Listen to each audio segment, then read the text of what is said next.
Hello students, मैं सुमन वर्मा आप सभी का स्वागत करता हूं बालाजी लर्निंग कोचिंग के इस नए वीडियो में। स्टूडेंट्स, कल की क्लास में आप सभी लोगों को हमने फिजिक्स फर्स्ट पेपर के जितने भी महत्वपूर्ण बहुविकल्पी प्रश्न थे, सारे महत्वपूर्ण बहुविकल्पी प्रश्नों को एक ही क्लास में मैंने करा दिया है। आप सभी को पता है। उस क्लास को अगर अभी तक आपने नहीं देखा तो उस क्लास का लिंक मैं डिस्क्रिप्शन में दे रहा हूँ। आज की क्लास में मैंने कहा था कि फिजिक्स सेकंड पेपर के जितने भी चैप्टर हैं उन सारे चैप्टर के महत्वपूर्ण बहुविकल्पी प्रश्नों को एक ही क्लास में हम कराएंगे यहाँ पर। ठीक है, एक ही क्लास में कराने का मतलब ये है कि आपके एग्जाम में जो भी बहुविकल्पी प्रश्न आएंगे उनको आप सॉल्व कर ले जाओगे यदि आप इन दोनों क्लासों को कर लेते हो। चलिए आज की क्लास को हम शुरू करते हैं। आप सभी लोगों को अपना अपना स्कोर बताना है कि कितने प्रश्नों में कितने प्रश्न आपके सही हुए। आज की क्लास में कमेंट बॉक्स में सभी को बताना है। चलिए आज की क्लास का पहला प्रश्न हम शुरू करते हैं। अपवर्तन की घटना में निम्न में से कौन सी राशि अपरिवर्तित रहती है यानी नहीं बदलती है? सभी को पता है, प्रकाश की चाल, प्रकाश की तीव्रता, प्रकाश की तरंगदैर्घ्य, प्रकाश की आवृत्ति।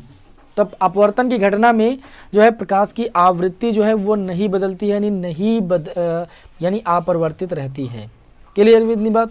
चलिए आज की क्लास के दूसरे क्वेश्चन की ओर बढ़ते हैं। आज की क्लास का दूसरा प्रश्न है हमारा, यदि किसी माध्यम में निर्वात में संपूर्ण आंतरिक परावर्तन के लिए क्रांतिक कोण को सी से लिखते हैं 30 डिग्री है तो माध्यम में प्रकाश का वेग है। देखिए अब आप सभी लोगों को एक सूत्र की जानकारी होनी चाहिए। सूत्र आपका क्या होता है? सूत्र होता है n बराबर c/v होता है। n बराबर क्या होता है? c/v होता है। जहां पर अगर हम बात करें तो c जो होती है निर्वात में प्रकाश की यहाँ पर होती है चाल, और v जो होता है उस माध्यम में प्रकाश की चाल होती है। ठीक है, और n जो होता है वो अपवर्तनांक होता है। बस इतना ध्यान रखिएगा। c जो होती है प्रकाश की चाल होती है, निर्वात में प्रकाश की चाल, और v जो होती है उस माध्यम में प्रकाश की चाल। यहाँ पर माध्यम में प्रकाश की चाल यानी प्रकाश का वेग पूछा गया है। और n जो होता है वो 1/sin के बराबर होता है। तो 1/sin बराबर कितना हो जाएगा? c/v। आपको यहाँ पर v का मान निकालना है, माध्यम में प्रकाश का वेग। तो v बराबर जब आप सूत्र लगाओगे तो v बराबर आपका हो जाएगा c गुणे में sin c, त्रिया गुणा करोगे, ये आपको हो जाएगा c गुणे में sin c, यही तो होगा। c क्या है? प्रकाश की चाल यानी 3 × 10⁸ रखोगे, और sin c की वैल्यू यहाँ पर 30 डिग्री क्रांतिक कोण, sin 30 डिग्री की वैल्यू होती है 1/2। तो जब 3 को भाग करोगे 2 से तो आपका आ जाएगा 1.5, और गुणे में 10 की पावर कितना है? आपका 8 है। तो यहाँ पर जो माध्यम का प्रकाश का वेग हो जाएगा वो 1.5 × 10⁻³ कितना हो जाएगा? 8 मीटर प्रति सेकेंड। क्लियर हुई इतनी बात कि नहीं क्लियर हुई? ठीक है, इस तरीके से आप सभी लोगों को समझना है। तो ये आज की क्लास का क्वेश्चन नंबर 2 था। बढ़ते हैं आज के क्लास के क्वेश्चन नंबर 3 की ओर। बहुत ही इंपॉर्टेंट क्वेश्चन, उत्तल लेंस की फोकस दूरी अधिकतम है किस रंग के प्रकाश के लिए? नीले रंग के प्रकाश के लिए, हरे रंग के प्रकाश के लिए, पीले रंग के प्रकाश के लिए, लाल रंग के प्रकाश के लिए। तो उत्तल लेंस की जो फोकस दूरी होती है वो आपकी लाल रंग के प्रकाश के लिए अधिकतम होती है। कहीं कहीं पर हो सकता है नीले रंग के प्रकाश के लिए भी फोकस दूरी अधिकतम मिले, लेकिन किसी भी लेंस के लिए जो है लाल रंग के प्रकाश के लिए फोकस दूरी अधिकतम होती है। आप सभी को पता होना चाहिए। बढ़ते हैं अपने इस क्लास के अगले क्वेश्चन। यदि सघन माध्यम में आपतन कोण क्रांतिक कोण के बराबर हो तो अपवर्तन कोण कितना होता है? 0 डिग्री, 45 डिग्री, 90 डिग्री, और कौन सा ऑप्शन है? 180 डिग्री। तो इस क्वेश्चन का राइट आंसर हो जाएगा 90 डिग्री। यदि सघन माध्यम में आपतन कोण क्रांतिक कोण के बराबर होता है तो अपवर्तन कोण का मान कितना होता है? 90 डिग्री। आज की क्लास के अगले क्वेश्चन की ओर बढ़ते हैं। हमारा अगला क्वेश्चन कौन सा है भाई? देखिए अगला क्वेश्चन हमारा क्वेश्चन नंबर 5। सामान्य नेत्र के लिए स्पष्ट दृष्टि की न्यूनतम दूरी क्या है? अनंत 50 सेंटीमीटर, 25 सेंटीमीटर, 75 सेंटीमीटर। तो इस सामान्य नेत्र के स्पष्ट दृष्टि की न्यूनतम दूरी जो होती है वो आपकी 25 सेंटीमीटर होती है। कक्षा 10 से पढ़ते चले आ रहे हो। बढ़ते अपने इस क्लास के अगले क्वेश्चन की ओर। हमारा अगला क्वेश्चन होगा क्वेश्चन नंबर 6। क्वेश्चन नंबर 6 में बोला जा रहा है कि नेत्र लेंस की प्रकृति कैसी होती है? अभिसारी, अपसारी, अभिसारी एवं अपसारी दोनों, इनमें से कोई नहीं। नेत्र लेंस की जो प्रकृति होती है वो आपकी होती है अभिसारी। क्या होती है भाई? अभिसारी होती है। चलिए बढ़े अगले क्वेश्चन की ओर। ये हमारा था क्वेश्चन नंबर 6। बढ़ते अपने इस क्लास के क्वेश्चन नंबर 7 की ओर, है ना। क्वेश्चन नंबर 7 बहुत ज़्यादा इंपॉर्टेंट है, प्रकाश के व्यतिकरण चैप्टर से है। यहाँ पर बोला जा रहा है कि जल की सतह पर तेल की पतली परत बिछी हुई है। सूर्य के प्रकाश में सतह पर सुंदर रंग दिखाई देने का कारण क्या है? आप सभी लोग जानते हो, प्रकाश के व्यतिकरण की घटना पढ़े हो।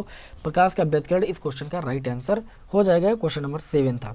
बढ़ते अपने इस क्लास के क्वेश्चन नंबर 8 की ओर। क्वेश्चन नंबर 8 में क्या बोला जा रहा है कि यदि व्यतिकरण करने वाली दो तरंगों की तीव्रताओं का अनुपात दिया गया है तो देखिए तो व्यतिकरण प्रारूप में महत्तम एवं न्यूनतम तीव्रताओं का अनुपात पूछा गया है। तो पहले इनके आयामों का अनुपात हम निकाल लेंगे।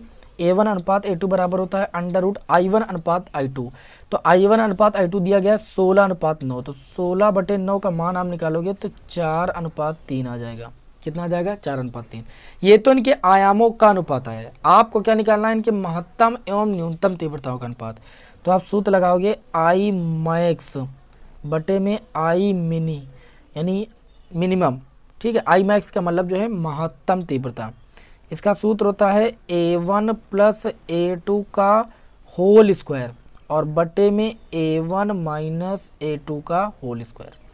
यहाँ पर देख सकते हो A1 बटे A2 का अनुपात जो है वो 4:3 है। तो A1 + A2 4 + 3 7, 7 का स्क्वायर कितना हो जाएगा? 49।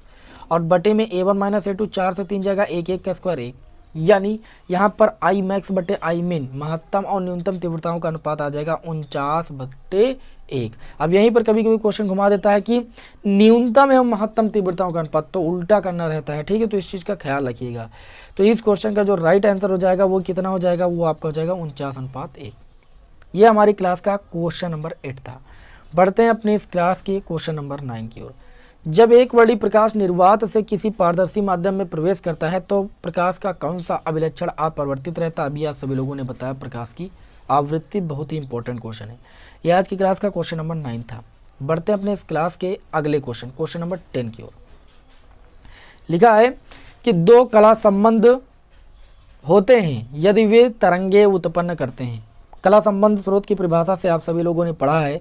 ठीक है, क्या पढ़ा है कि दो स्रोत कला संबंध कब होते हैं? दो स्रोत कला संबंध तब होते हैं जब वो एक समान तरंग दैर्ध्य और नियत कलांतर की तरंगे उत्पन्न करते हैं। दोनों ऑप्शन यहाँ पर सही हैं आपके। ठीक है, यहाँ पर प्रश्न आपका गलत छपा हुआ है। एक समान तरंग दैर्ध्य और नियत कलांतर की जब तरंगे उत्पन्न करते हैं तो वो दोनों स्रोत कला संबंध स्रोत कहलाते हैं। चलिए बढ़ते हैं अपने इस क्लास के अगले क्वेश्चन नंबर 11 की ओर। क्वेश्चन नंबर 11 है, निम्न में से किस रंग के प्रकाश का वेग जल में सबसे अधिकतम होता है? लाल रंग के लिए, पीले रंग के लिए, हरे रंग के लिए, बैंगनी रंग के लिए। तो यहाँ पर जो होता है लाल रंग के प्रकाश का वेग जल में सबसे अधिकतम होता है। बढ़ते अपने क्वेश्चन नंबर 12 की ओर। नहीं, क्वेश्चन 12 की ओर। क्वेश्चन नंबर 12 में क्या बोला जा रहा है? क्वेश्चन नंबर 12 में ये बोला जा रहा है कि एक प्रकाश एक सरल रेखीय गति में चलता हुआ प्रतीत होता है। ठीक है, क्योंकि आपको बताना है क्योंकि इसका वेग बहुत तीव्रतम होता है। ठीक है, इसका तरंगदैर्ध्य बहुत कम होता है, प्रकाश के ऊपरी सतह पर आपतित होता है, प्रकाश द्वारा अवशोषित नहीं होता है। तो आप सभी को पता होगा प्रकाश एक सरल रेखीय गति में चलता हुआ प्रतीत होता है क्योंकि इसका तरंगदैर्ध्य बहुत कम होता है, इस वजह से। ठीक है ना। चलिए बढ़ते अपने अगले क्वेश्चन की ओर।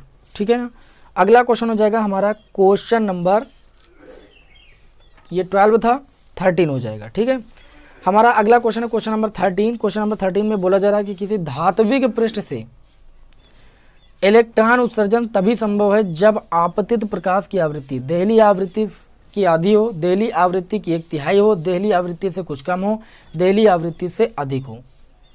तो क्वेश्चन नंबर 13 में बोला जा रहा है कि एक धात्विक पृष्ठ से इलेक्ट्रॉन उत्सर्जन कब संभव होता है? जब देहली आवृत्ति से क्या हो? अधिक हो। यानी ऑप्शन नंबर 4 जो हो जाएगा वो आपके इस क्वेश्चन का राइट आंसर हो जाएगा। ठीक है ना, याद रखिएगा। देहली आवृत्ति की परिभाषा भी याद रखिएगा, बहुत इंपॉर्टेंट है। अगले क्वेश्चन की ओर बढ़ते हैं, क्वेश्चन नंबर 14, क्वेश्चन नंबर 14 की ओर। फोटॉन का विराम का द्रव्यमान कितना होता है भैया? 0 होता है। विराम का द्रव्यमान कितना होता है भाई? 0 होता है। बढ़ते हैं अगले क्वेश्चन नंबर 15 की ओर, है ना। क्वेश्चन नंबर 15 में बोला जा रहा है कि फोटॉन के गतिज द्रव्यमान का सूत्र क्या होता है? आप सभी लोगों को पता है, hν/c²। न्यू यहाँ पर आवृत्ति होती है, आप सभी को पता होना चाहिए। बढ़ते हैं अगले क्वेश्चन नंबर 16 यानी क्वेश्चन नंबर 16 की ओर। लैम्डा तरंग दैर्ध्य के फोटॉन की ऊर्जा क्या होती है? लैम्डा तरंग दैर्ध्य वाले फोटॉन की ऊर्जा क्या होती है बताइए। ऑप्शन नंबर जो 3 होता है वो आपके इस क्वेश्चन का राइट आंसर। λ/hc जो होती है लैम्डा तरंग दैर्ध्य के फोटॉन की ऊर्जा का मान होता है। बढ़ते अगले क्वेश्चन नंबर 17 की ओर। क्वेश्चन नंबर 17 में ये बोला जा रहा है कि जस्ते की सतह से इलेक्ट्रॉन उत्सर्जन हेतु निम्न में से कौन सा विकिरण अत्यधिक प्रभावी होगा? सूक्ष्म तरंगे, दृश्य प्रकाश, अवरक्त प्रकाश, पराबैंगनी प्रकाश। तो पराबैंगनी प्रकाश जो होता है वो अत्यधिक प्रभावी होगा, ठीक है ना। चलिए, ये हमारी क्लास का क्वेश्चन नंबर 17 था। बढ़ते हैं अपने क्वेश्चन नंबर 18 की ओर। अगला क्वेश्चन है क्वेश्चन नंबर हमारा 18 कि एक हाइड्रोजन परमाणु को आयनित करने के लिए आवश्यक न्यूनतम ऊर्जा आप सभी को पता होनी चाहिए। आवश्यक न्यूनतम ऊर्जा होती है 13.6 इलेक्ट्रॉन वोल्ट। ये आपके इस क्वेश्चन का राइट आंसर हो जाएगा।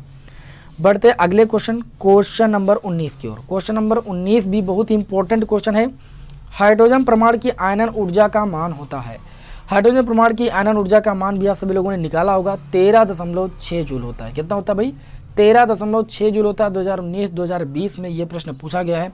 ये क्वेश्चन नंबर 19 था। बढ़ते हैं अगले क्वेश्चन नंबर 20 की ओर।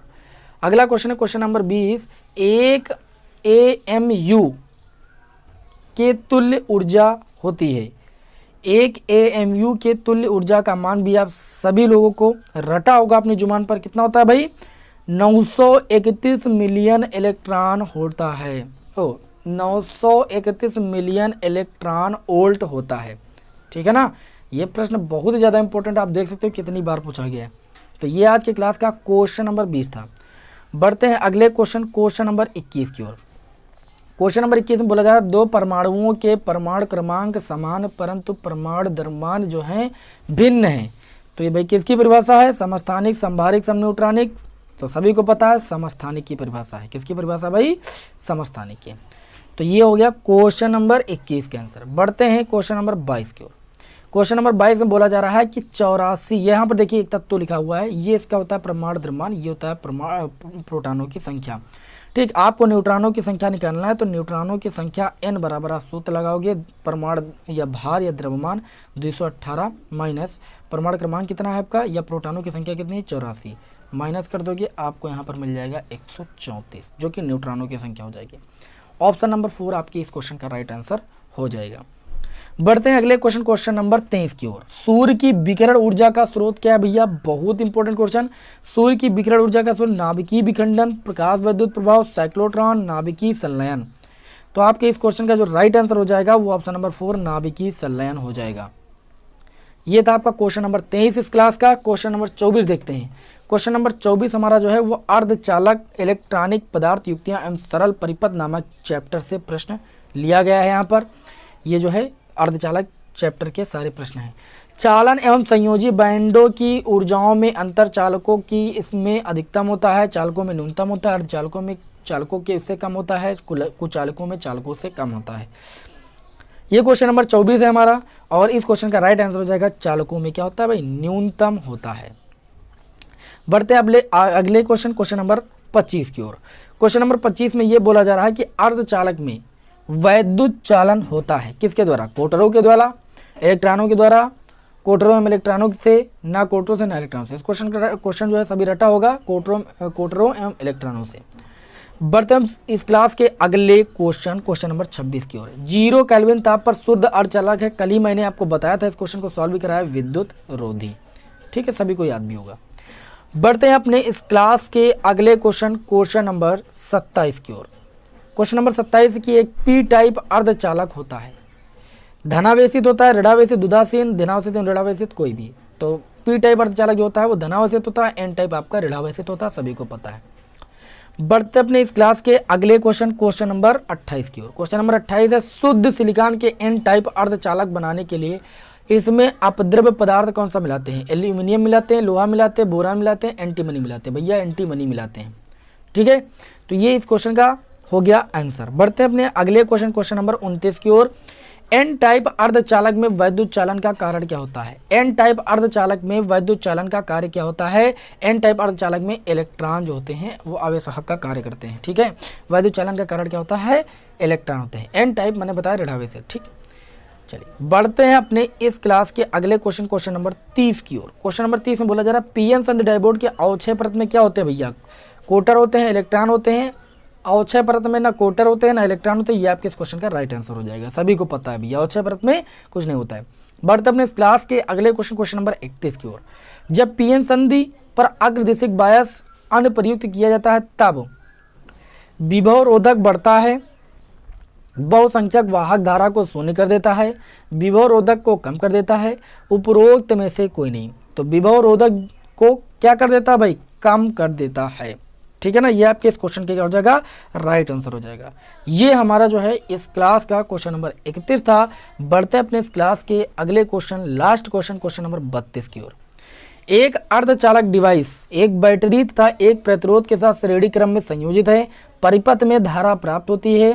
यदि बैटरी की ध्रुवता उलट दी जाए तो परिपथ की धारा लगभग शून्य हो जाती है। डिवाइस युक्ति कौन सी हो सकती है भैया, पीएन संधि डायोड ही तो पढ़ा है आपसे। पीएन संधि डायोड आपके इस क्वेश्चन का क्या हो जाएगा, राइट आंसर हो जाएगा। तो ये आज के क्लास के थे महत्वपूर्ण प्रश्न। उम्मीद करता हूँ कि सभी महत्वपूर्ण प्रश्न आप सभी को समझ में अच्छे तरीके से आ गए होंगे। ठीक है, चलिए फिलहाल अब मैंने आप सभी लोगों को सारे महत्वपूर्ण बहुविकल्पी प्रश्नों को सॉल्व करा दिया है। आपके लिए लेकर आ रहा हूँ महत्वपूर्ण न्यूमेरिकल्स की महामैराथन क्लास बहुत ही जल्द। ठीक है, चलिए मिलते हैं आपको नेक्स्ट वीडियो में। जय हिंद, वंदे मातरम।